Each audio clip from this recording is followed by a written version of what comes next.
been murdered.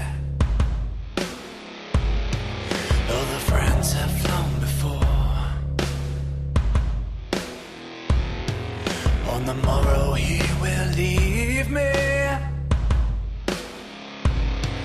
as my hopes have flown before.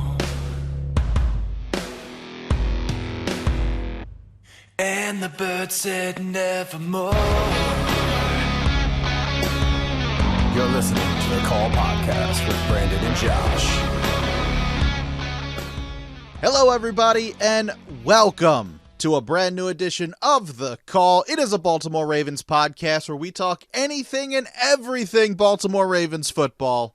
Thank you for listening to us on Apple Podcast, if the app works, Stitcher, TuneIn, Player.fm, Overcast, Google Podcasts, Spotify, YouTube, Facebook. Where else could we be streaming this show? Honestly, there's so many places, but we're all over the place. We're happy you guys are with us. What a game on Sunday, but hey, it is finally fall. I've got my special flannel and football candle here I got from Michael's. It smells like winning. That's what it smells like, winning. And what a game we're going to talk about that happened this past Sunday. Joining me as always, talk all about it. Josh, what's going on, man? How you doing? I'm great, man. I'm happy that we were both wrong. I mean, we were like doom and gloom. No way do we see them. They're going to catch a big L. And I mean, could you blame us, though? And then this happens.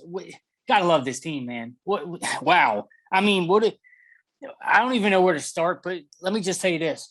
Their first two games, primetime, have been nothing but thrillers. Yeah, probably the game of the week, both ends. I mean, in week two, had some doozies. Like the Vikings-Cardinals game was ridiculously crazy. The Titans' overtime win against Seattle was crazy, too. Derrick Henry ran off. Seriously, you could really make a case for the Ravens have the game of the week, probably both games of the year. Yeah. Wow. Where do we start? What a huge game. What a huge win. Holy moly. Let's start before the game. Let's not even get into the game yet. This is going to be a long show, so buckle in, everybody. But I wanted to know what it was like to be at the stadium, what it was like to tailgate beforehand. I mean, like you said, the last show, you haven't been able to sit in your seats for 2 years now, your normal seats. What was that experience like? Because watching it on television, it just looked like it was absolutely electric. Where do I begin on that, Brandon? We got down there early because we knew traffic was going to be insane, because it wasn't like, with the 1 o'clock games, the hardcore guys get up and they're down there by like 7:30. Yeah, they're crazy. Everybody don't start rolling until like 9:30 to get down there.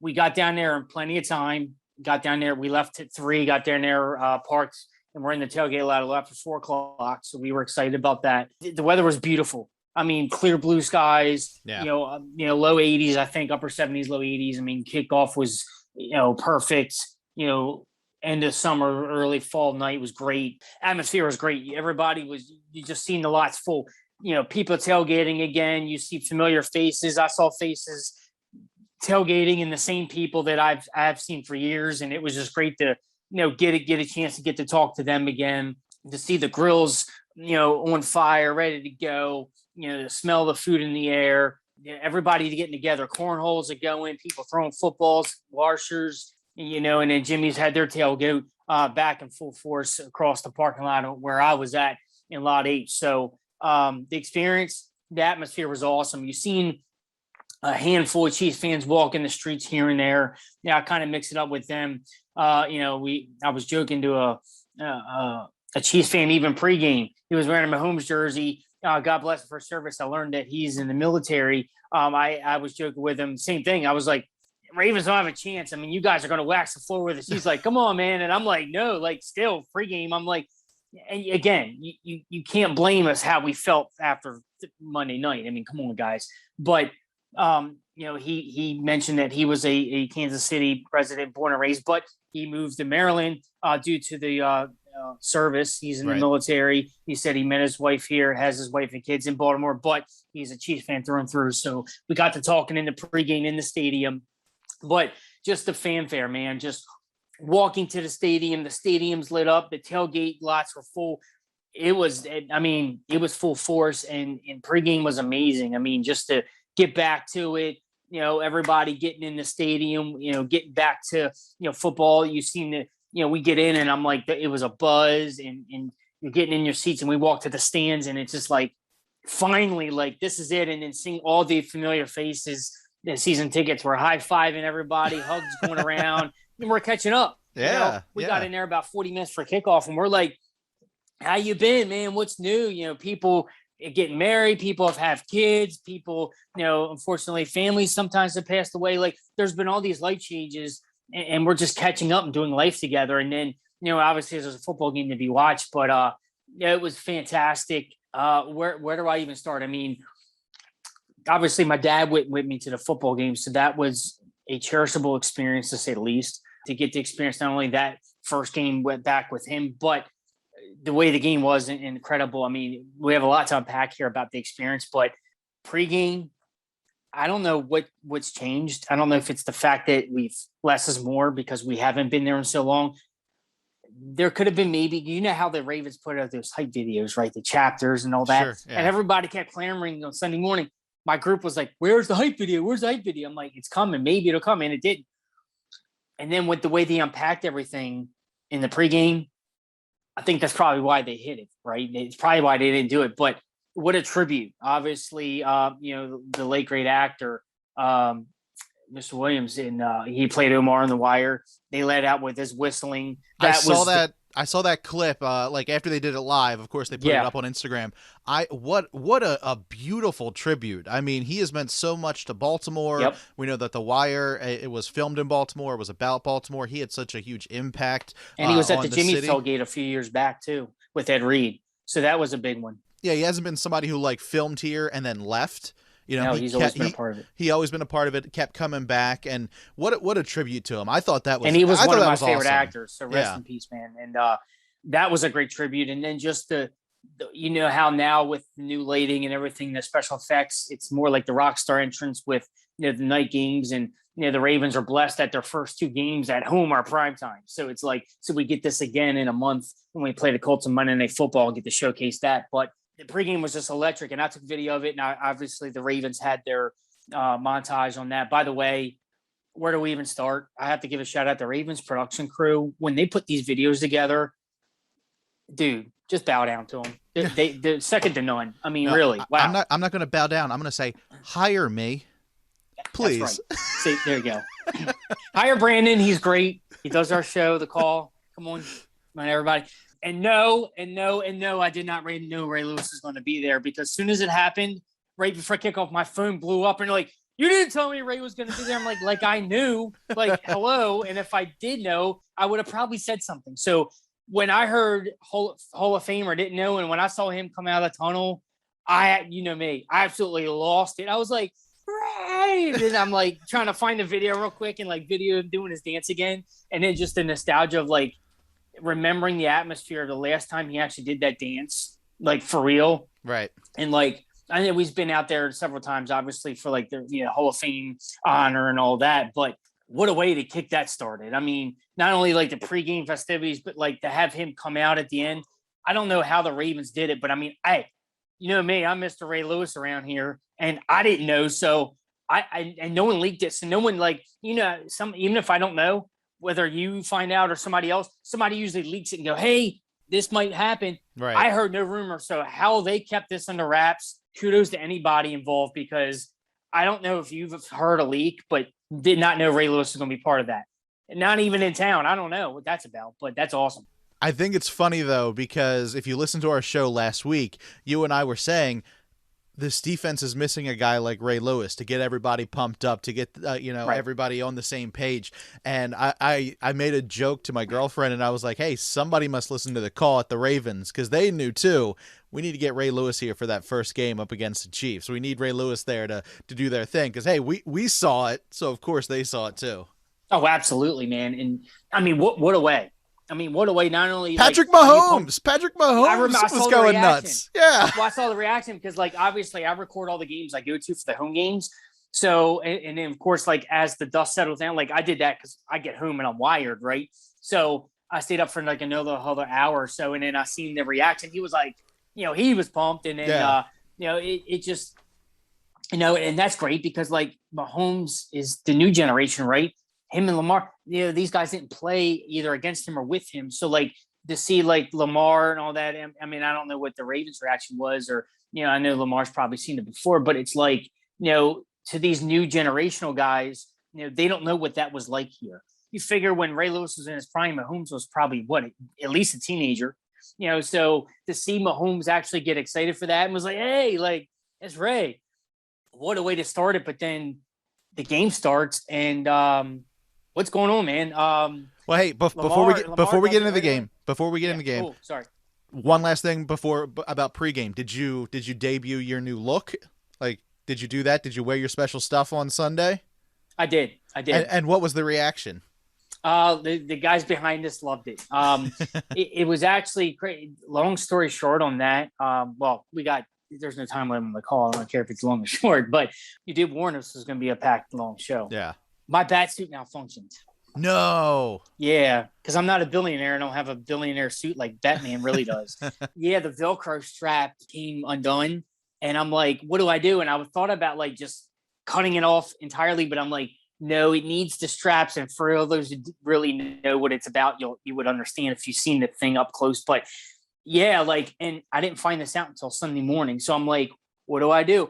Because my new look was actually a hybrid of the bat suit. Like, be honest, guys, all I did was change I was basically going to leave the Batman cowl off and change it to a hooded kind of like a bird Ravens mask. Okay. So it wasn't like, the bat suit would have kept on. So I actually improvised. So I basically just wore like my sleeveless Suggs jersey with it. So it was like a hybrid. I had to create like a hybrid of my suit, but it worked somehow. Yeah. But I was like not happy because I was like, new bat suits. Now I got to get on and fix it for the next month before the Monday night game. But I felt weird, but then it was not. But no one really called me out on it. Like, where's the bat? It was weird. No one said like, where's the suit? So it was like, so it wasn't saying it was missed, but it was like, but I put it on and was like, it was pretty cool. So. Yeah.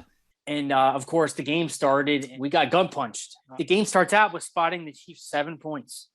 How about that? I mean, really, we were just deflated. We're like, here we go. This is going to be a long night. That's exactly what I thought. Even commentary said it. You're already putting the Chiefs up 7 points and Mahomes hasn't even gotten on the field yet. You play your best rival and then you do that. You're like, no. But by the way, after that, I mean, what's the resilience of this team? They just basically took the ball and go 75 yards and score. Yeah. And not only that, but they got the lucky break because it could have been disastrous number 2 again. Right. With Tyson Williams fumbling right on the goal line trying to get it across. The ball pops right up. And the Honey Badger, Tyrann Mathieu, who got the pick 6, he was standing right there with like 3 or 4 of his Chief teammates. They could have easily picked the ball, and the ball miraculously, Duvernay had the alert. He had to be so alert that he snatched that ball and it just dove across the goal line before any Chief knew what it was. So after we saw what happened and it happened on the other end, it was kind of like we finally get that lucky break. And then, obviously the Chiefs go up 14-7. So again, we know how the game goes. It was like trading back and forth. But then Lamar, leading the team down again, throws another interception, triple coverage, costs the team more points. So it's like, at that time you're wondering like, okay, like what is going on with our former MVP here? Your second primetime game, trying to rise to the occasion, and you're making these mistakes that are unbecoming, and he's regressing, and you're kind of like all these things and thoughts are going in your head, like what's going on, guys? What's going on?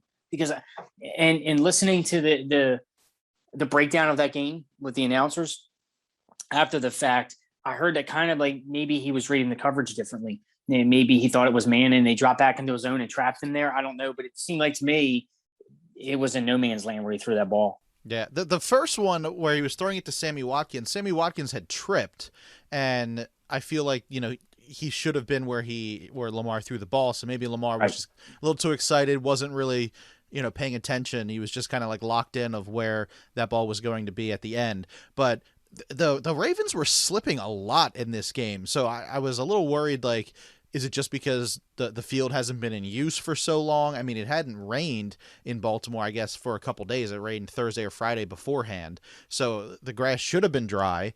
So I was worried for a while. Like, are the Ravens, are they not wearing the right shoes? What's going on? Because there was a lot of slipping going on at M&T Bank Stadium on Sunday. So I don't know if that's an issue. So as much as I didn't like seeing what Lamar did to start the game, I didn't put all the blame 100% on him because, I mean, Sammy Watkins did trip, he did fall, and he wasn't there to where the ball was going to be. But Lamar also has to pay attention when those things kind of happen and adjust his game. Right, absolutely. I mean, you really got to cut down on those kind of mistakes, especially costing your team. I mean, you figured in 2 games, Lamar has 4 turnovers, and it's already led to 21 points, and you just got to stop. You just got to stop on that. And the game was a blur. So you correct me if I'm wrong, especially since I'm there and I'm immersed to it. Do you recall, and again, I should know this, but again, me being so immersed into the game action, that second interception, did the Chiefs turn that into another 7 or did they stall on that drive? Do you remember how that went? I know it was the Honey Badger. He was the one that got both interceptions. Second time. Again, my point is if the Chiefs turn into points or not. I kind of want to say they did, but I don't know. Either whether they did or not, it's either 21 or 20 points off turnovers. They still got to cut down on the mistakes. But the moral of the not story, a perfect game. Not a perfect game, but I mean, and still it doesn't have to be. Right. It doesn't have to be, as we know that. I mean, we can focus on the bad and all that, what happened, but what a difference of the offensive line. I mean, you had to go in, before we even get to that, you had to go in and already be concerned with the inactives, right? We already knew your buddy Derek Wolf's already out again. We already knew that Jimmy Smith's hurt again. He's out, inactive. But we didn't. We had a feeling. We had a feeling Ronnie Stanley might be because of the did not participate in practice and being limited and all that back and forthness and him being questionable, ultimately leading him to be inactive. With the offensive line already shaky from Monday Night Football, you're already like, oh great, here we go, right? We lost a multi-million-dollar man, Ronnie Stanley, out again, right? But if you notice, they moved Villanueva from that right spot to the left spot where he's actually supposedly that's his natural spot, right? And the offensive line, to me, as a whole in this game, leaps and bounds way better than Monday Night Football. I mean, I can only count, I think, one sack that Lamar took on Sunday night. Is that right? Yeah. Like, and he wasn't under duress all night like he was against the Raiders. So he had lots of time in the pocket. He did. So vast improvement. So I certainly applaud the Ravens offensive line for really coming together there. I also applaud Greg Roman for sticking to the running game. The Chiefs had no answer for that, and they didn't get away from that. What did they do, Brandon, on the ground? They took the Chiefs' souls, man. 250 rushing yards as a team, 266 on the Chiefs. Ooh. I heard a stat, and I'm hoping I saved it. And this is where I want to focus on. The Ravens for 2 games have 440 rushing yards as a team. The second closest is the Philadelphia Eagles with 336, I think. So right there's the identity. The Ravens, I don't care. We talked about this before. Why try to go away from, and again, I know the 32nd ranked passing attack is not going to get it done in a grand scheme of things, right? But what I found in watching this game and watching it unfold and then watching the recording of the game again, even with the mistakes that Lamar made and with the rushing attack as strong as it was, I felt like Lamar was unleashed. Where Lamar basically sat on that bench and said, enough's enough. I'm doing what it takes. If Lamar's got it, and again, we can have another podcast discussion on if this is long-term success or not. I don't really care at this point. To me, looking at an NFL schedule, I'm not a coach, I'm not a player, I'm a fan. But it's a game-by-game basis. I'm not talking what's going to happen 5 years from now in a handful of like 30, 60, 90 games. I'm talking Lamar's just got to ball out, point blank. Stop worrying about being efficient. I mean, and again, I know that the Saints in week 2 got destroyed and got exposed, but week 1, Jameis Winston was efficient. He threw for 140-something yards and 5 touchdowns, no picks. He didn't throw for 306 touchdowns. He was efficient with the football pass. And he threw for He threw for less than 20 pass attempts, I think, in that game. It was weird, something weird. But anyway, My point is Lamar was unleashed and you have to do what you have to do. If Lamar's really got to run it for 100 plus yards and a rushing touchdown plus each game, so be it, right? Let the guy ball out. He's a once in generational talent. You've seen what he can do. The media was all over this game post game. I've been watching countless, obviously, ESPN talent and NFL Network. Good Morning Football was all over it. How about that jump pass to the touchdown with Marquise Brown? They were saying there's only one quarterback in the league who can make that. It's not Tom Brady. It's not Patrick Mahomes. It's Lamar Jackson. Yeah.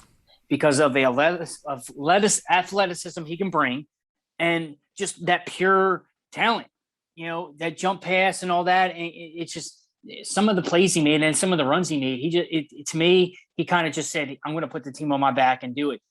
And some of those runs, again, were that Lamar-esque, where it was just like he was juking and jiving and making it happen, and especially those 2 rushing touchdowns, especially the one where he went to the pylon and he basically just think about the speed and athleticism to basically run sideways to kind of outrun at that angle those defenders and to get to the touchdown on that pylon. I mean, he dispelled a lot of the notions there and kind of rising up to the occasion and overcoming the mistakes.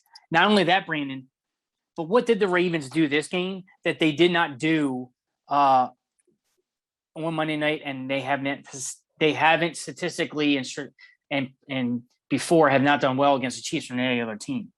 Instead of preserving a lead, they overcame deficits. What was Lamar and the Ravens' MO before that? When they get down, and that was some of the fans' worry when they went down 7-0 early plus, because Right. They were like, the Ravens panic, and then they kind of go away from what works, and then Lamar gets weird, and they panic, and then you saw it against the Bills in the playoffs. It was like they were only down 1 score, and they were like coming unglued. I'm like, guys, relax. And the Ravens, even though they were up 14 and had to preserve the lead and lost, they didn't put that pedal to the metal.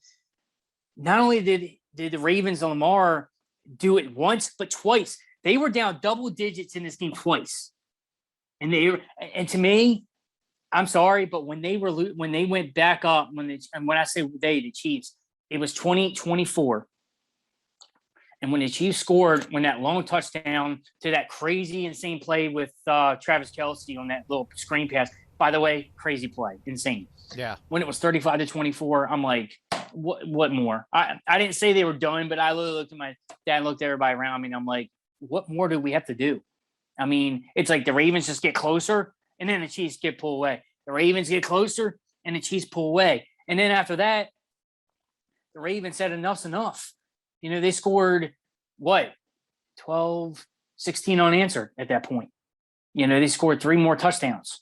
Again, this game was all over the place. You can see why it's just like, where do I go? But it's like, in being there and seeing the back and forth and the ping pong and all that, Brandon, the Ravens overcame all the odds. I mean, there was a lot of firsts that happened Sunday night, but you have to hand it to them. I mean, they basically, I feel like other than the interceptions, the fumbles got corrected. I felt like they righted a lot of the wrongs that happened Monday night. Again, we recapped the offensive line. I felt that the secondary was a lot better because remember how Derek Carr, Patrick Mahomes threw for less than Derek Carr did on Monday night against the Ravens. Put that way in perspective. I think Patrick Mahomes threw between 3 and 4 and 3 touchdowns, but I felt like the impact. They kept the big plays from Tyreek Hill in check. How about that Anthony Averett play on that one crucial 3rd down where he batted away? Tyreek Hill was locked down. Yeah. And the Ravens, credit to them, they basically kept safeties over top to help with that. And they basically said, you know what happened with the Browns game? When Mahomes threw it to Tyreek Hill for that long touchdown, and we've seen it before against the Chiefs, right, with the Ravens. Look, and credit to them, it was kind of like pick your poison. They shut down Tyreek Hill, but Travis Kelce had a crazy night. So I'm actually happy that Travis Kelce had the better night than Tyreek Hill. I feel like Travis Kelce is that once in a generational talent. He's going to be probably arguably a future Hall of Famer. He actually is the fastest tight end to 8,000 receiving yards. Kudos to him, man. He's a great talent. Obviously, Mark Andrews getting more involved in the offense a little bit. He didn't catch a touchdown, but again, overall, you have to hand it to the Ravens. Looking at the scoreboard, the Ravens shut out the Chiefs in the 4th quarter when it mattered. The Chiefs scored 0 points in the 4th. The Ravens scored 12. Remember, at that point, it was 35-24. And then the Ravens scored the touchdown to get 30-35, missed the 2-pointer. And then they scored another touchdown again to go up 36-35, missed the other 2-point conversion. So they closed that out with those 2 touchdowns in the fourth quarter. What a great way. I want to talk about something very important that could have cost them the game. And I want to get your thoughts on this. One of my pet peeves is burning timeouts. Sure, yeah. When they burned the 2 timeouts in the second half, I immediately said, this is going to cost them the game.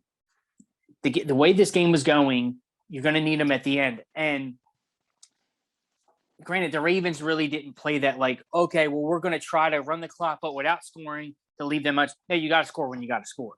The Ravens, they led over a six, probably nearly a 7-minute drive. I felt like the Lamar and the Ravens offense probably took over the ball possession again with around 10 minutes to go in the fourth quarter. And I think they didn't give the ball to the Chiefs until it was almost like 3 minutes to go, right before the 2-minute warning. Right. Because I remember looking up at the drive, clock at the stadium. I think the drive was well over 6 minutes. So, I mean, I knew they were balling. But you have to give a sense of despair and kind of real nervousness when you've seen the Chiefs get the ball back. They're down 1. The Ravens missed another 2-point crucial point conversion to go up 3. So basically prevents a game-winning field goal from the Chiefs. You already knew that you're giving the ball back to Mahomes, a great quarterback, great offense there, Tyreek Hill, Travis Kelce, and Clyde Edwards-Helaire.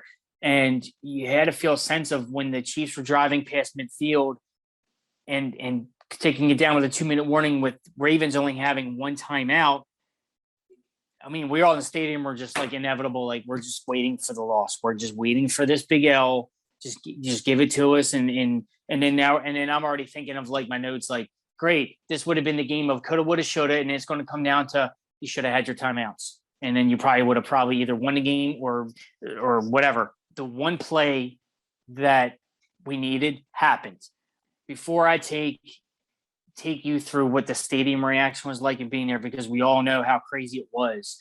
What are your thoughts? What are your thoughts on those 2 timeouts, especially after that first one when they had the stupid, that could have been the stupid penalty of the 12th defensive player on the field because of the time.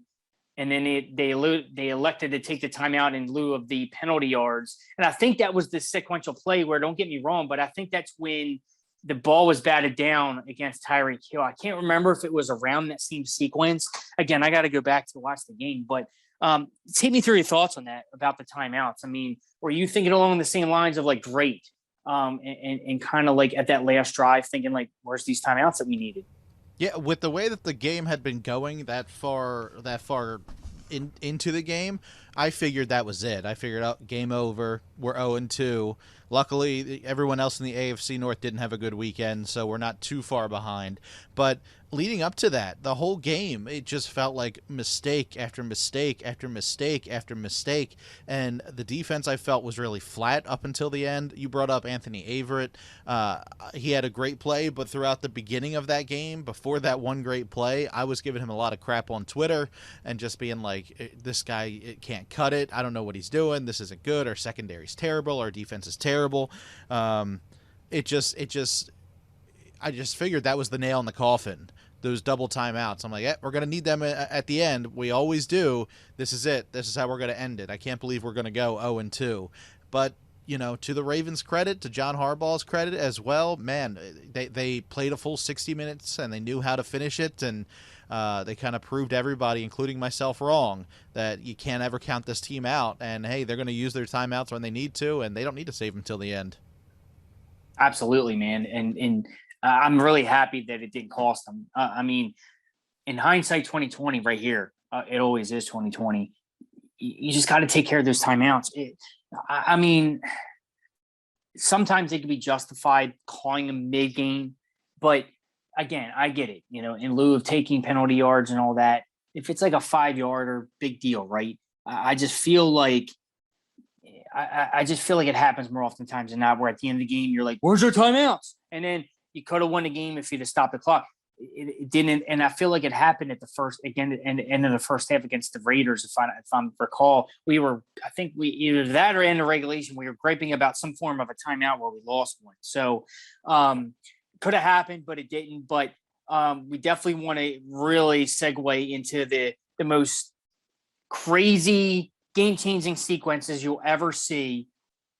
I mean, Mahomes was dinking and dunking, passing the ball here and there. Then they decided to hand the ball off. Mahomes, up until the end, he didn't look threatened in any way by our defense. Anytime that the Ravens were getting a touchdown, they would go out and it would be like high school football for him. He was like, okay, here we go, and I'm going back on the bench. Exactly. It was he was very efficient. I mean, it's Patrick Mahomes like, what can you say?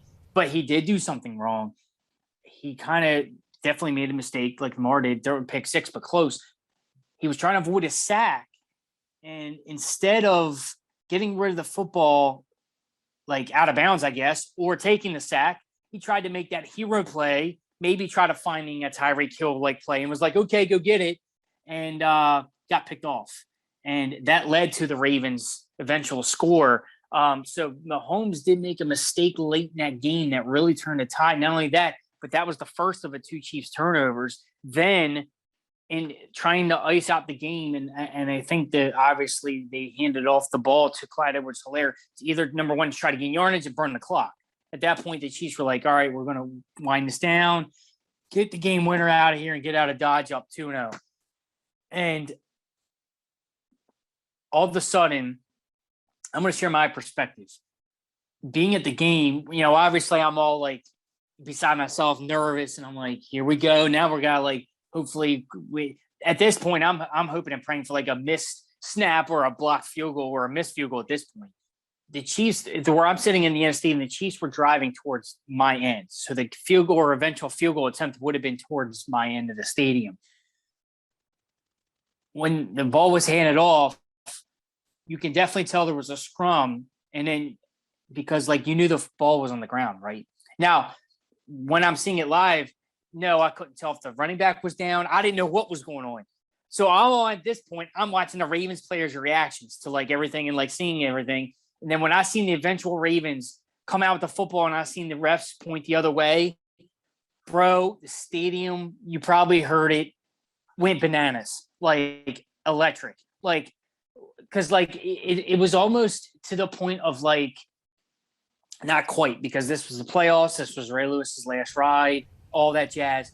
But it reminded me of the Broncos Mile High Miracle game where kind of like you're already setting up like, we're going to lose. Right. Just kill me now. We're going to lose. And then all of a sudden you're like, what just happened? Like, I didn't react for a whole 30 seconds to a minute after Jacoby Jones caught that touchdown because I'm like, what happened? It was kind of like that same feeling for me. It was like when the fumble hit the ground, I'm thinking, and then of course I'm like, was he down? And I'm like going to Twitter to find out because I'm like, I'm at the stadium. So I'm like waiting, like, is there flags? Was he down? Like, I want to celebrate. And then I'm like, what's going on? And I'm like, no way. He actually fumbled the ball. Like, we stopped that.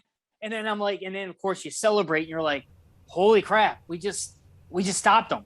And then you had to come to because then you're like, oh, wait, hold on. The Chiefs have all their timeouts. Like, we actually got to get a first down or they can get the ball back. So then not only did our celebration turn into more anxiousness, because you're like, great, this isn't really over. Because that's exactly what happened. We're all celebrating. My dad's like, hey, they got 3 timeouts. I'm like, oh, thanks for reminding me, man. Like, then we're all quiet. And we're all like, what's going to happen?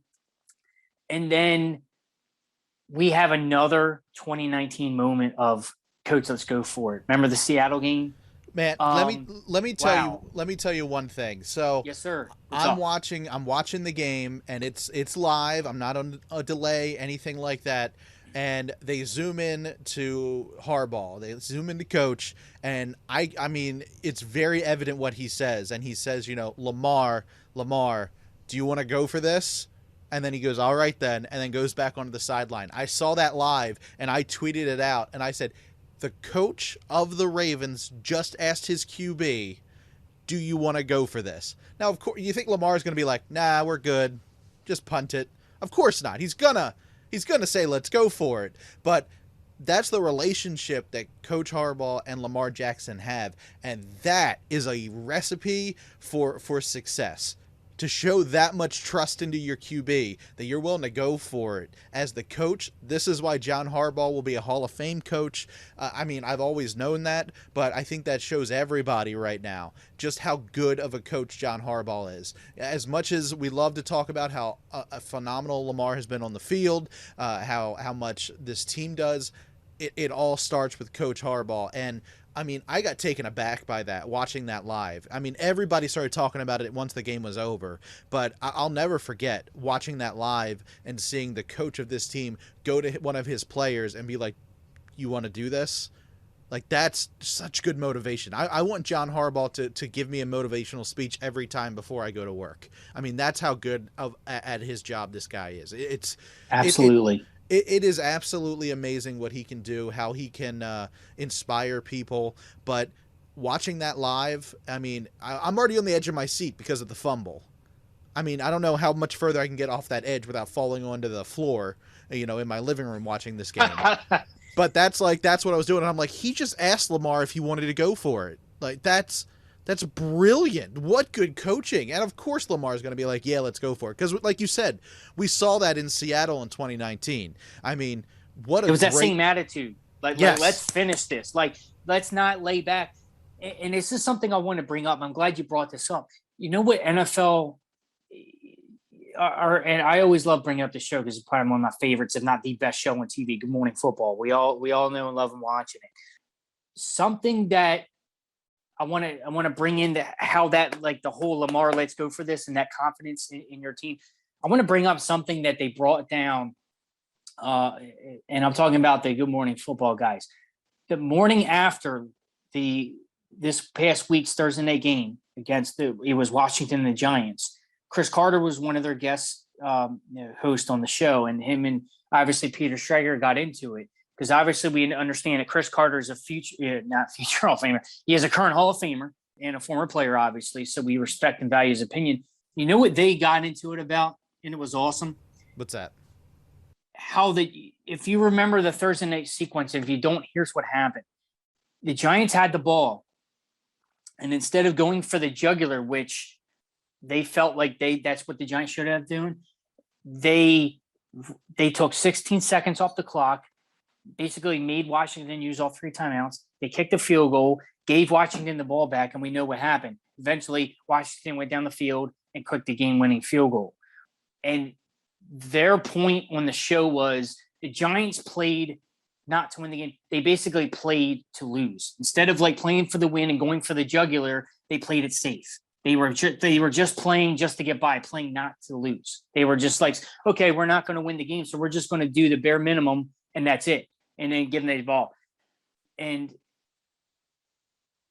a lot of times in the Ravens' history, if we felt like they lacked that killer instinct, you hear it all the time back when Brady was in his, and I feel like Brady's still in his prime, so we shouldn't say Brady in his prime in the Patriots, but how many times have you seen the Patriots do it?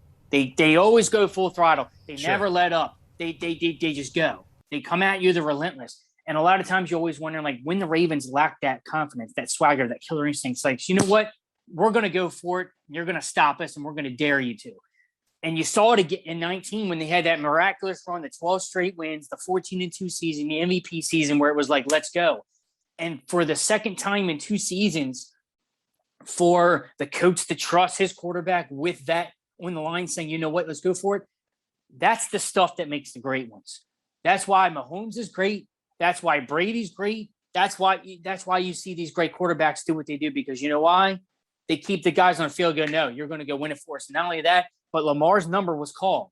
They didn't hand it off to Tyson Williams. They didn't hand it off to Latavius Murray. They didn't throw it to Mark Andrews. Lamar called his own number for 2 yards, got the first down, iced the win.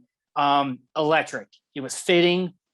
And that's how you beat these good teams. This is how you put that exclamation point, the proverbial nail in the coffin, and say that's how you close out the game.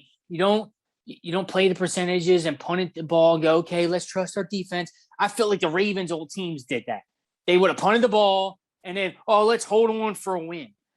I felt like, and again, I know it's a totally different set of circumstances with the Raiders game, because we saw them kick the eventual, what we thought was the game winner with 30-something seconds left. then the Raiders went right down the field and diced us up and kicked one of their own. So, maybe you can take lessons from that, saying maybe the Ravens lack killer instinct there and maybe should have taken all the time off the clock. I don't know. I mean, you can't play it any much better than that to kick an eventual game winner with 30 seconds left on the clock. But that's beside the point. That's, again, we already know we lost that game. It is what it is in the past. But for that sequence to happen the way it did again shows you that I feel like this team's going to be okay. Still, with all the problems, it could be much worse. They beat the kryptonite, the proverbial kryptonite.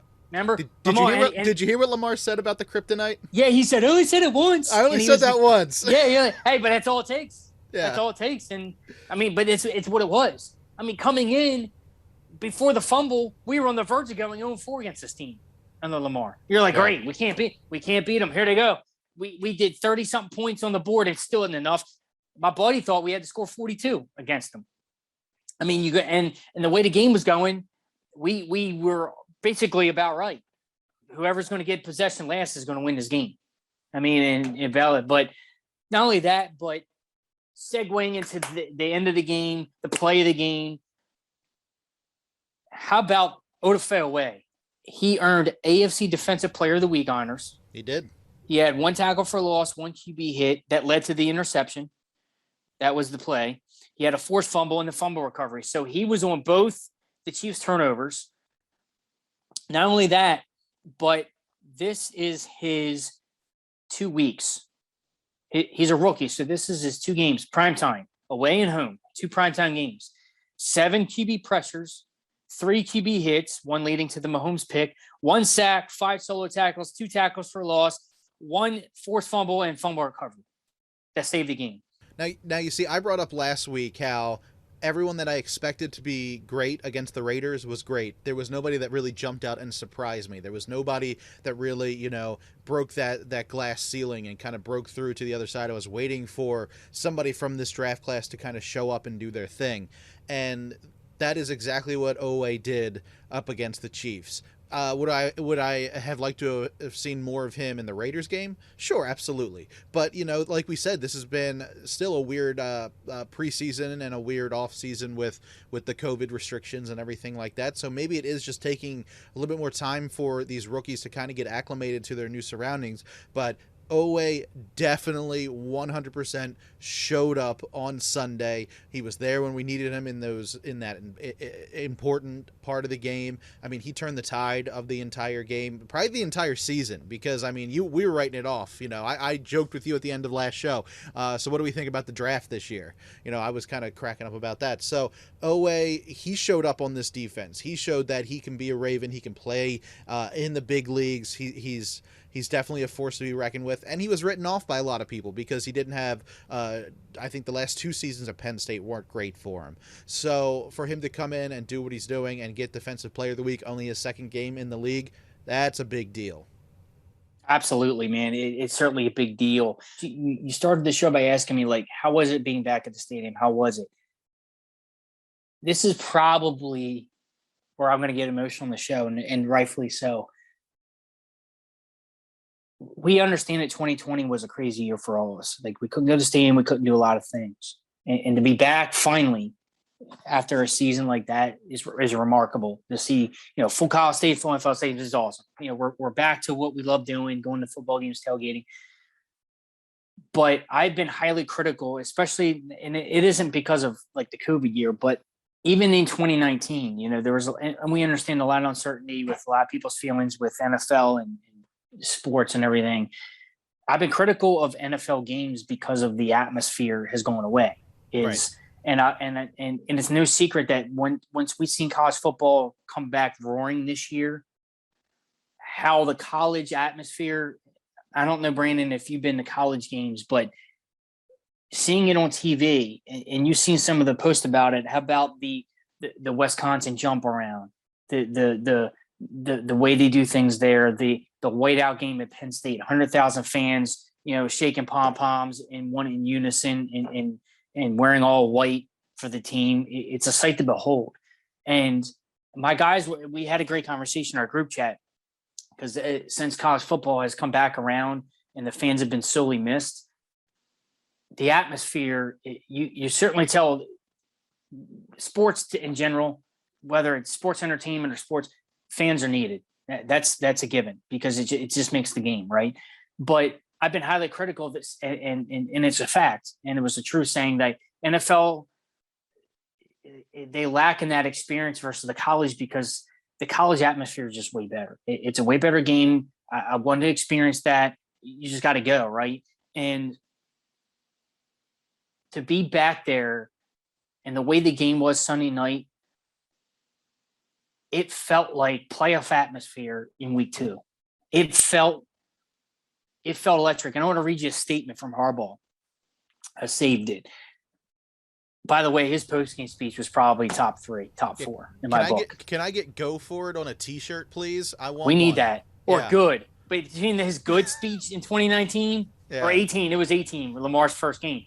And the let's go for it. I mean, my gosh. But this is what he said. Because someone asked me about how like that game was and how was it to be at that kind of game. I'm going to read the statement and share with you my perspective. And I also want to hear yours. It doesn't matter if you were at the game or not. We all had a part in experiencing this, whether it's on TV or in live. He said about this, and this is Harbaugh quoting, "We had great wins around here, but I don't think we've had one bigger than that. I don't think we've ever have. Here's what I love about that win. It ain't perfect. It's not pretty, but it's us. It's us. That's the Ravens. We know it. That's the Ravens." And we've always said that. It's never easy. It's never pretty. It's us. And I don't know. And I think we're allowed to be critical. When the Ravens, this is why we do what we do. We break down the game. When Lamar makes mistakes, we're allowed to scrutinize. I mean, but is any football game perfect? No. Lamar can't go out and throw a perfect passer rating every single game. It's not going to happen. I mean, Tom Brady don't even do that. He's great. He's awesome. He's the go-to-goats. But there's times Tom Brady screws up. I mean, I saw Peyton Manning throw 6 picks in one game and win a game. I don't know how it's possible, but it happened. Players are allowed to make mistakes. I mean, look at Aaron Rodgers, 17-year vet, and he had his worst game of his career in week 1. I mean, Lamar, I'm glad he's only in his 4th year. I mean, you can be critical, yeah, but also learn to praise him when he does good. But not only that, but I want to talk about the atmosphere when he saw about that, because someone actually asked me, and you heard a lot of fans say it, that was probably the greatest game I've ever been to. I've been to some doozies. I was at Ray Lewis's Last Dance. I probably put this in definitely top 3 of my personal experiences being at Ravens games. For the first time in a while, it made me fall back in love with football. It made me fall back in love with why we do what we do, why you go to games, why you go to tailgating, why do you root for this kind of team, why do you get involved in football in the first place, why? And I'm hoping this continues. Whether the Ravens have a bad year this year or a good year, I don't know. But I'm hoping that the Monday night atmosphere can be the same. I'm hoping that all the 1:00 home games can be the same atmosphere. The way the fans were, I don't want the flock to let me down, but we need to be like that every home game. And I don't know why we can't. And it's disappointing that it's been a lackluster experience for the last few years. And being a season ticket holder, I've experienced it. There's been some home games where I've been at and I'm like all fired up and I'm like, why don't y'all stand up on 3rd down? Why aren't y'all getting crazy? Why do you guys still have your voices? Like, what do you got? Like, come on, like get out of your phones. Who cares about your fantasy team? Ravens games on. Like, let's root on this team. Why do you go to games if you're not going to get involved? Like, I've always been critical of that. And bro, I tried to record it, and I guess I was so in the moment, I didn't record the reaction. I didn't even hear fan reaction like this after the Ray Lewis Last Dance playoff game. When we won and we exited the stadium in one accord, you know how we do the infamous, like the 7-8 the whole way down the stairs. And then you hear that. Then that fades away. Then everybody chants MVP, MVP. And then you hear and you go away from that. Then all of a sudden, out of nowhere, a roar erupts and everybody's like, yeah. And then you hear it just building. We got out into the stadium grounds, like outside the M&T Bank Stadium, and I'm watching everybody walk down the ramp. And collectively, it just gets louder. People start cheering, and then you just hear it collectively get louder. and I was walking all the way past out to the stadium across the bridge. You can still hear fans yelling. I haven't heard that reaction post game in a while. People were still fired up. Like, and seeing that montage of fan reactions and like how it was in the stadium, finally beating this team, you would think the Ravens just won the AFC title at home. Like, it was that atmosphere, that caliber. I want to bottle that up forever. That's what I'm talking about. To me, that was priceless. And what was it like for you in the moments and coming in one and seeing the flock like that and on TV? Did you get that same sense of urgency from the crowd and like how spectacular the stadium was and how electric it was? I mean, what was your sense on that? It was magical. I mean, like you said, this last was it been like 18, 19 months?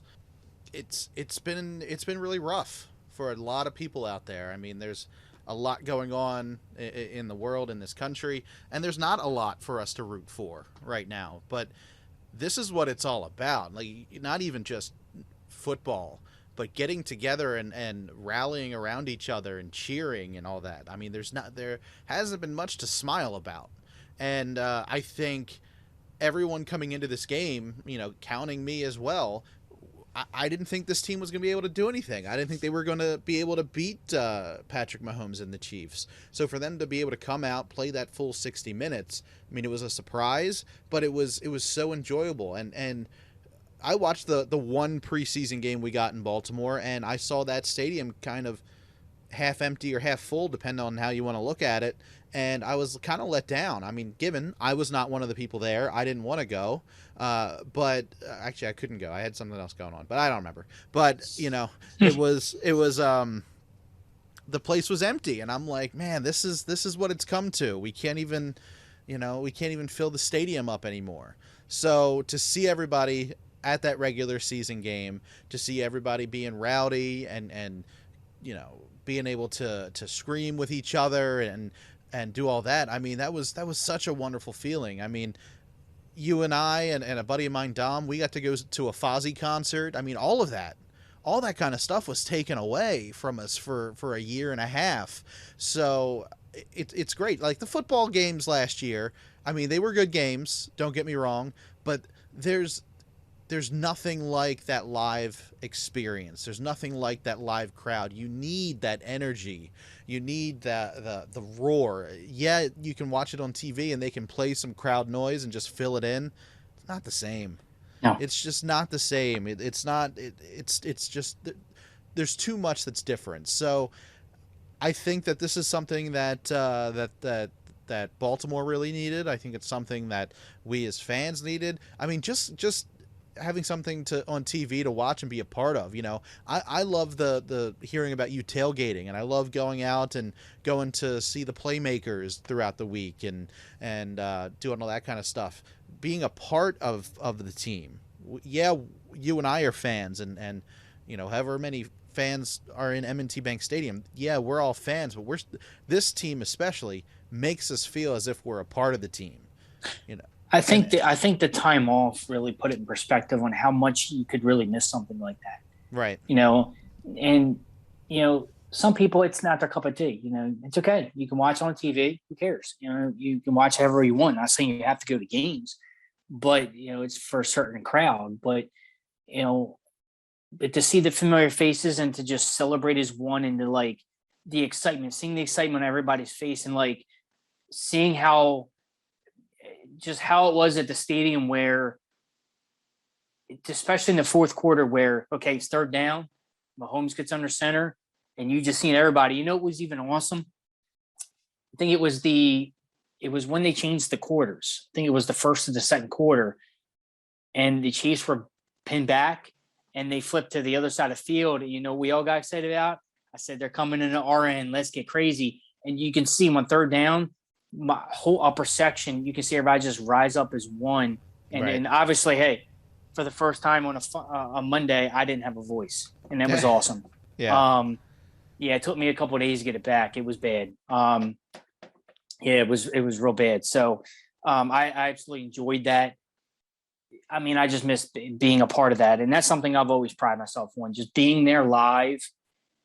Again, you can watch it on TV all day, and if that's your cup of tea, there's nothing wrong with that, man.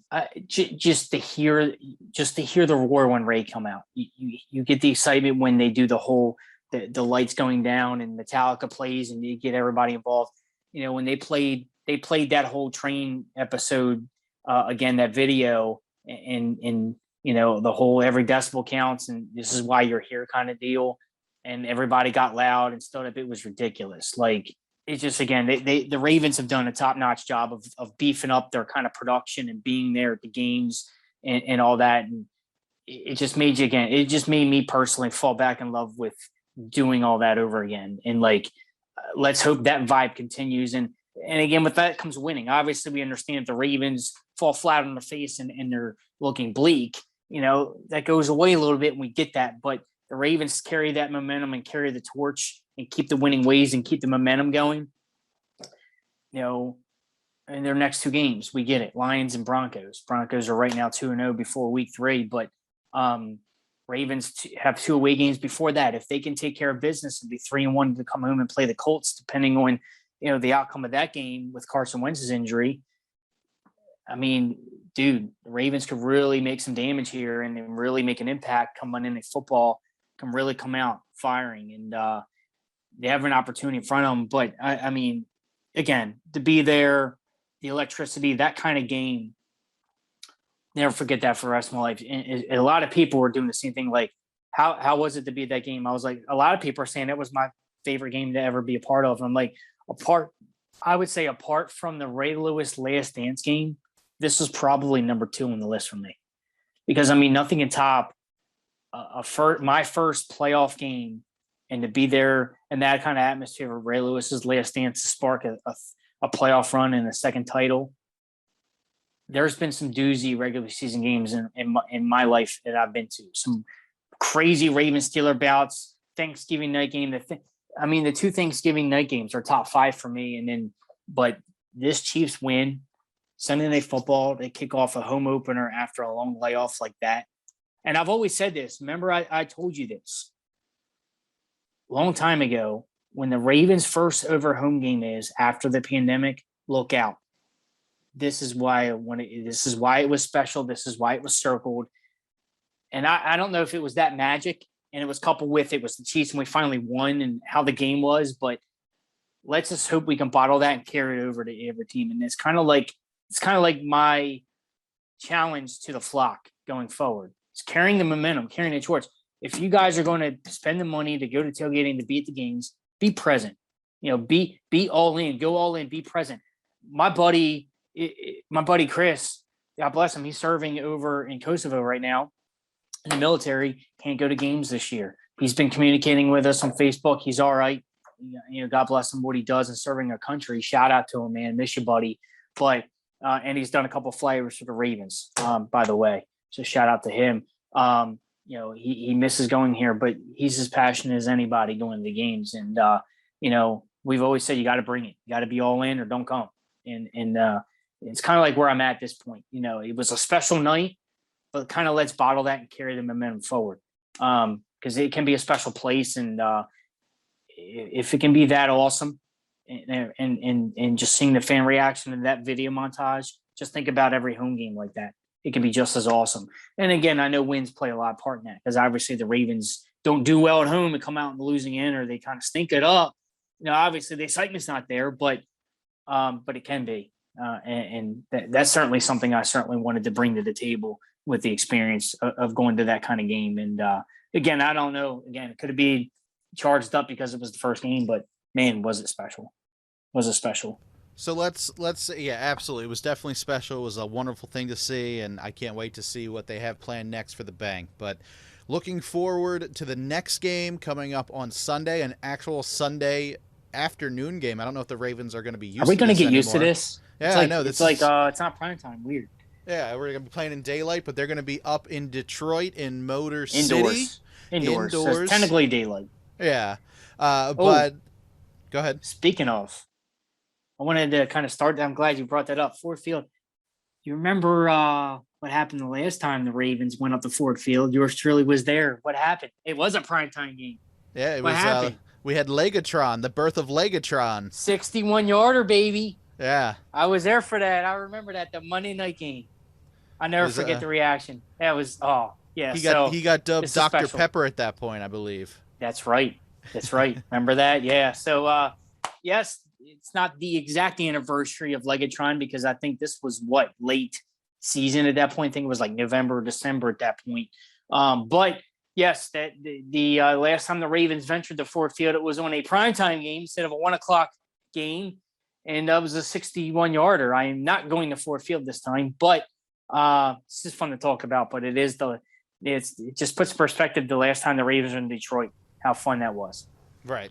Hopefully it's the same outcome, but not as much of a nail biter this time, huh? Yeah. Let's hope it's not as much as a nail biter, but this one, hopefully it won't be as rough for the Ravens as the first 2 weeks were. Detroit, though, is a brand new team, very different than the team that they saw so many years ago on that Monday night. A new quarterback, new coach, so it's going to be a little bit of a different atmosphere in Detroit. But this is definitely a game I see the Ravens being able to win. I think that Lamar should be able to show off his arm a little bit more. Their secondary in Detroit is a little beat up, so I'd like to see what he can do with the wide receivers a little bit more. Let's have him and Sammy Watkins get a little bit more acclimated. And we didn't bring this up either. We should, though. Hollywood Brown was on Good Morning Football earlier this week, and Kay Adams said, why should people stop doubting the Ravens? And Hollywood Brown said, because we got Lamar Jackson. That's why. So they all have faith in their quarterback, but I want to see Lamar throw to these wide receivers a little bit more, and I want to see him get Mark Andrews more involved. Mark Andrews had a somewhat quiet first 2 weeks of his season, so let's see Mark Andrews get a little bit more involved like we had seen in the past. And then looking on the defensive side of the ball, this will be a really good game for the defense to pressure the quarterback. They have Jared Goff now in Detroit. Let's see how much they can get to him, and let's see what our secondary can do as well, because they've been kind of shown that they're not the greatest when they were up against Patrick Mahomes. So let's see what they can do against Jared Goff. So absolutely, especially against the same defense. Aaron Rodgers just threw 4 or 5 touchdowns on him the other night, didn't he? Right. Yeah. I think 4, if I'm not recalling. So yeah, I mean, but don't get me wrong. This Lions team, even though they're 0-2, they've actually been feisty these last 2 games. Yeah, they have not rolled over. Now, granted, it could have gone either way, but they played the 49ers in week 1. Remember, it was 41. What was it, like 41-17 with like a few minutes left in the game in the fourth quarter? Ended up being an 8-point loss for the Lions. So they were scrappy in that game, but still lost. Then they came out firing against a Packers team who, again, came out flat on Monday Night Football. They came out, were up 7-0. Then it was 14-14. The Lions actually had a 17-14 halftime lead on Monday Night Football, but then we know the rest. The Packers scored 21 unanswered points and are out to a 35-17 win on Monday night. But the Lions offense actually has been a little scrappy with newcomer Jared Goff. As we know, the Rams and the Lions have switched quarterbacks, and both teams have taken off in different directions. We know the Rams, obviously, with the former Lions quarterback are now 2-0. And then we know the Lions are 0-2 with new lead quarterback Jared Goff with his new head coach, Dan Campbell. But Dan Campbell's got this team playing scrappy. And again, no matter what the records are, I mean, the Ravens are only 1 game better than the Lions at this point for 2 weeks in the season. The season's very, very young. Can't discount a Lions team. Obviously all signs point to a Ravens winning this one. They take care of what they do best on the road and get a good first road win for the team this year. But they got to do everything you said. I like to see more involvement with Mark Andrews.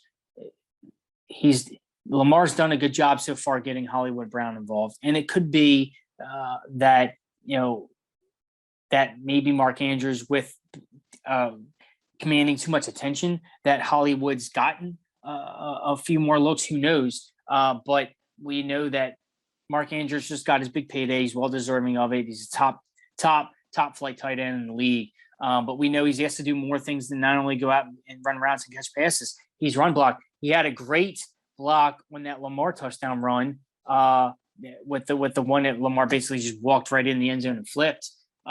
He sealed off the linebacker. So, we understand these tight ends on this team are asked to do different things other than just going out and running the routes. Right. And catching touchdowns and catching passes and racking up the yardage. But you're right. I want to see him more involved. I really like to see the health of this team. I want to see what the progress and the prognosis is of Rodney Stanley this week. I want to see if Jimmy Smith is progressing to return. I like to see some of these Ravens get more involved. And also in the line, I love them to keep LaVille in the wave on the left side, please. I know that's probably why, because of Stanley's out, but he really did shine. He cannot go back on that right side. If he goes back on that right side, I might not watch the game. It can't happen. I'm going to be furious if he goes back on the right side. They better not. But you got to give kudos to that. And also, and don't get me remiss, I know we get away from our segment, someone to rave about, but what about the running back room? These guys are running. Devonta Freeman had a great run on Sunday night. Can't discount that. Latavius Murray, Tyson Williams running hard. Murray was on a press conference, I think, earlier on Wednesday, and it was hysterical because he said, I'm so new here. I don't know everybody's name yet on the team, so I've just been being like, hey, man, what's up? So that's awesome, isn't it? Yeah. So what's up? What's up, man? What's up, guys? So he doesn't even know everybody's name. Yeah. Hey, but again, got to credit. But it's remarkable, isn't it? The Ravens, after 2 weeks, they lost all three of the running backs on the depth chart, remade their whole running back room, and they've almost amassed 500 total yards as a team in 2 weeks. Like, it's excelling. It's crazy. That's what I'm telling you. It's almost like, I'm not saying like, who cares about Dobbins and Edwards? Like, yeah, I would love to have those guys back, but I'm like, round of applause to the guys that are getting it done and the offensive line. I told you remember when we talked about the injuries and I said I was more concerned about the Peters injury than I was the running back. This is why. Right. Like, you kidding me right now? Like, who'd have thought the Ravens would be leading the league in rushing with these guys in the room? Again, you don't want to discount what they're doing, but holy crap. Like, what's going on? That's awesome, isn't it? Like that, yeah. It just almost shows you it could be a system thing. Like, I don't know, but the Ravens have a recipe for running the football, and they do it well. And Lamar leading the charge with 2 rushing touchdowns. But, yeah, they just really got to get back to – you know what I really want to see in this game? No turnovers by Lamar. That's what's going to show me some progression. All right, you got your fumbles on control. The fumbles turn into interceptions. How about let's turn the interceptions into nothing? How about that? Let's not spot the team points. Let's not give the ball away. But, hey, let's do something. Let's create turnovers. The Ravens forced fumble and got an interception. I want to see the Ravens kind of turn that organized chaos recipe around. I want the Ravens to take care of the football, and I want the defense to do some takeaways. It's not much to ask, is it? Not at all. I don't think so. But I'd like to see what the health of the Lions offense does this week. We understand that their number one receiver, former Charger Tyrell Williams, is now on the Lions offense, leading the Chargers and receiving corps. He was out this past Monday. I'd like to see the prognosis there for one of their weapons to come back to see, because obviously that means they got to rely on. I know Monroe St. Brown, their rookie receiver, a big receiver there. They got to rely on Quentin Cephas. Cephas had almost a crazy circus catch on Monday night. He had a touchdown. Cephas has had 2 touchdowns in 2 games. So Quentin Cephas on the Lions, look out for that name. So he's emerged out of there. They have a 1-2 punch in DeAndre Swift, who's quick, who's very elusive, and a Jamal Williams, a former Packer, who provides some relief with DeAndre Swift. So the Lions offense should not be taken lightly. I'm not going to sit there and say, okay, the Ravens should run rug shot on this team. Obviously, their weak point is their defense, but the Lions can certainly have potent to score. They put over 30 points on the board against the 49ers, and they basically, they only put up 17 points in 1 half against the Packers, but they came out swinging against the Packers and went right down the field on several occasions. So certainly not taking this team lightly, but I don't see the Ravens carrying any form of hangover to this game. I see Ravens carrying momentum from the win against the Chiefs on Sunday night and taking that huge win, carrying the momentum on the road. And I can certainly see the Ravens taking care of business with a win here on Sunday. I definitely can see the Ravens coming away with the win. Like you said, they're not going to roll over. Detroit is not going to. It's not going to be a pushover. But I do think that the Ravens. I don't think Lamar is going to be sitting in the fourth quarter. I'll say that. I don't see him on the sideline being done for the day. Not yet. Yeah, but I think that the Ravens will be able to come away with a win. Let's everything you brought up. Let's have Lamar focus on his game a little bit better. No turnovers, nothing like that. No interceptions, and let's make sure everybody's healthy. I loved what I saw from the offensive line this game. Completely night and day compared to Week 1. So let's keep that going. Whatever worked on Sunday night up against the Chiefs, keep that going because it worked. It absolutely worked. So let's keep that going. Ben Cleveland got his first start. Glad to see that happen. Like you said, Villanueva, where he is now, obviously he's comfortable and he's happy where he's at. Keep him there because it worked. But hey, I think that might be the show. Anything else you want to talk about for today's episode? I just want to reiterate, keep an eye on the injury report this week. I love to see about the health of Deshaun Elliott. We understand he went into the protocols of concussion. He left the game, exited the game with a concussion. We got some banged up Ravens that we're hoping that we can return to the ranks here. Justin Houston did not participate. It's pretty much rest. Ronnie Stanley's ankle did not participate. Villanueva did not participate. It's rest. Brandon Williams is listed as neck, did not participate. Derek Wolfe did not participate. Tavion Young with a knee did not participate. Then we have Marquise Brown and Jimmy Smith actually had limited participation this week. So there's definitely some interesting names on there, but probably the only one that really makes me worried here is Deshaun Elliott. Him with a concussion, you never know what'll happen with a concussion. But Marquise, he's been kind of taking in limited practices. I mean, throughout his entire training camp, so that doesn't really surprise me. And Jimmy Smith, you never know. Never know with Jimmy Smith. Never know. And until further notice, we know Wolf probably won't play. Yeah, I mean that's just his thing. So come on, boy, let's get you on the field. Yeah. But anyway, we kind of let the cow bag predict the Ravens win. What do you think the score is going to be? I can see Ravens 27, Lions. Let's go 17. 27-17. Okay. What about you? I'm going to slightly alter it. 30-14 Ravens. 30-14. All right, so you see a little bit more of a getaway. Okay. I do a little bit. I do. I can dig that. I think we're not going to have a nail biter. Let's hope not. Let's hope the Ravens can actually take care of business. And I feel like in this game, they're going to get out early and stay out in front and go wire to wire with the win. Staying out in front with the lead and ending it with the victory. But again, just got to put all the game plan in perspective. But I feeling confident, especially now that I understand that the Ravens, took care of business against the Chiefs. They're for real. They were a couple crazy plays away from being 2-0. Not only that, but I just want to wrap things up and put it in perspective. How crazy of an impact is the Chiefs' loss? And I'm just going to share with you why. With the Ravens ending the weekend, and obviously we know the Monday Night Football was the NFC matchup divisional with the Lions and Packers. With the Ravens taking care of business on Sunday night, that means the AFC North are all tied up at 1-1.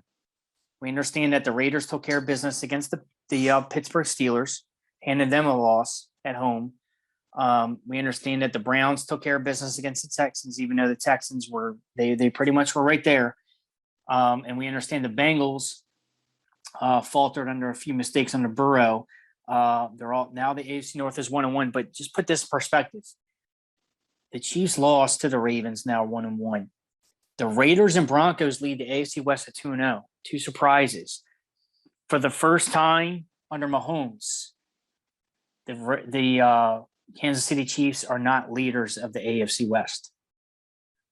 They are behind them. So the ramifications of that win and loss, because you figure if the Ravens would have lost, they're 0-2, last place in the division, one game behind everybody else. And then the AFC West would have had 3 2-0 teams. So, and just think about it how many times did the Ravens loss against the Chiefs? It's a huge AFC win, right?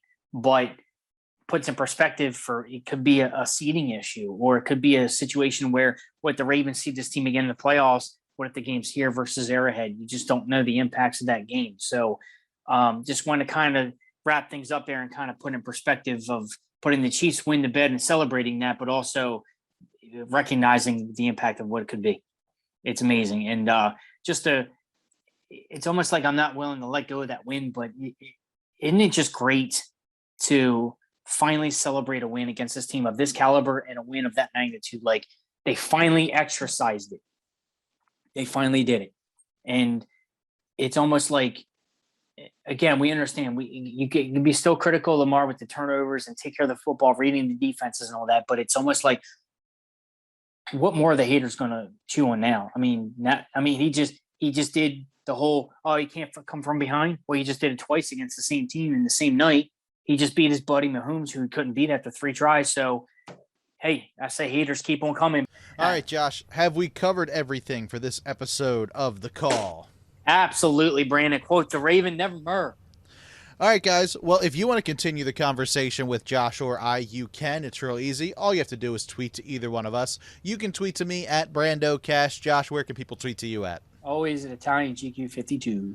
Now go over to our Facebook page, facebook.com/thecallpodcast. Like us over there. Whenever a new show comes out, you will be the first to know. And we're posting the show there. If you are having issues with the Apple Podcast app, we posted the last week's episode, the full thing, right up there on our Facebook page. So, hey, if you want to listen to it on Facebook, you got the option to do so.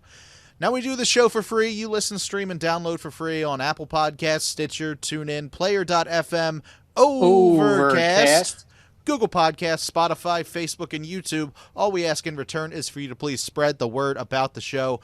Write us an Apple Podcast review, and then let people know on Facebook and Twitter and Tumblr and Pinterest and Instagram and Reddit and Snapchat and Twitch and TikTok.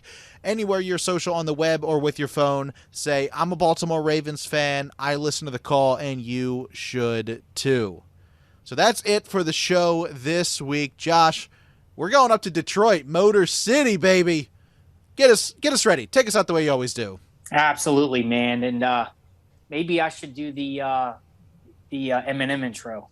Mom spaghetti, nervous, looks calm and ready. Yeah, lose yourself. Well, how about we get lost up in Detroit with a fun win on Sunday? That's what the goal is, because that sure was fun on Sunday night. And I know the Ravens flock. Some of us is already planning to go to the Motor City to carry the momentum on the Ravens side and root the Ravens hard on the flock road trip. I know some of my people that were sitting around me for season tickets for the Chiefs game that's in my section. I found out they're going to Detroit, so wish them safe travels and enjoy the game up there.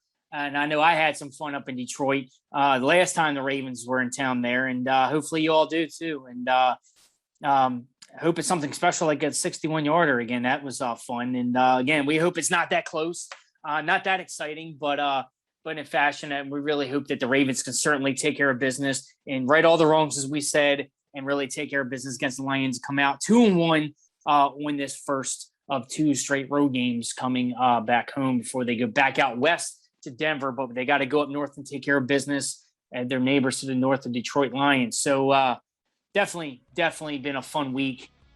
But unfortunately, all good things have to come to an end as far as celebrating that win.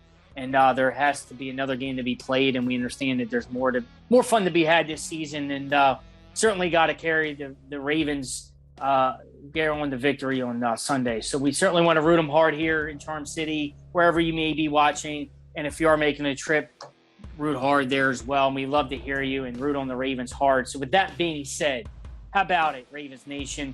Let's rise to the occasion. Let's root this one team hard against the Lions on Sunday. Baltimore Ravens, let's get ready to fly high.